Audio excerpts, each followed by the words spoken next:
When this series started in 2003, everyone thought we were off our rockers, we were nuts, it wouldn't take off, and we visited some great tracks, and I think now we're visiting one of the greatest tracks there is in the United States, let alone the world. So it's great. You go home and you say, well, where were you this weekend? Indianapolis. And they know exactly what you were doing and why you were there. So it's really great in that regard. And for the series and all the drivers, I think I could speak for everybody. It's like we're walking on hallowed ground. It's really special to be here.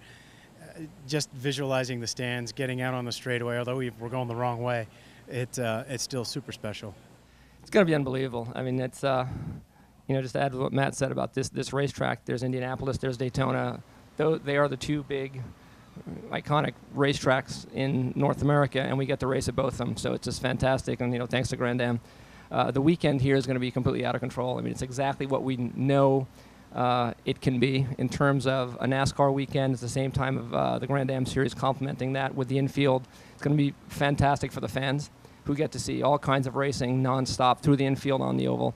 For us, just to be here is great, and it's an honor to be in this racetrack and these cars on this track. Well, I mean, obviously, it's a massive opportunity in terms of, everybody in North America knows Indy, but not just that. It's also well known around the world. I mean, it's got such a great heritage here at this place, and it's pretty well known in Scotland, because you may recall, well, I'm talking about further back now, Jim Clark came here and won the Indy 500 in the mid-'60s, and obviously more recently we've had Dario Franchitti doing an amazing job in recent times. So Indy's known in Scotland.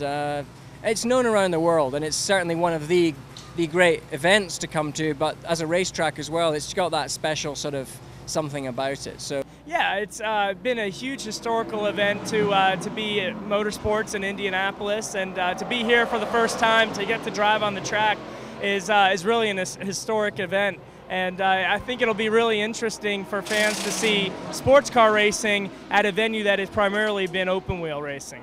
Well, it's pretty amazing. This place is just huge. When you get here, the oval is just a massive beast, and yeah, to be able to finally drive on it, it's pretty special. I think everybody in this field, dreamed of racing here at some point. So now we all get to do it.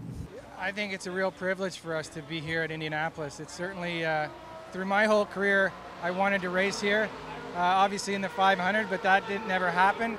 So to be here racing at Indianapolis and with Grand-Am is a great privilege, and I'm really excited about the event coming up.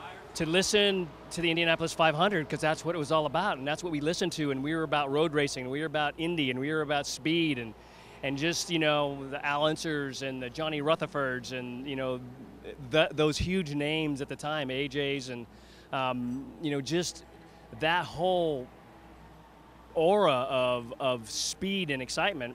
And then for me personally, to be able to go race at the Indy 500, even more so to be Rookie of the Year in '89, and then race Sprint Cup in 2000, where I had one of my best races with Dale Earnhardt Sr., probably one of my most memorable of the whole series. And now coming racing in a Rolex prototype is a dream come true.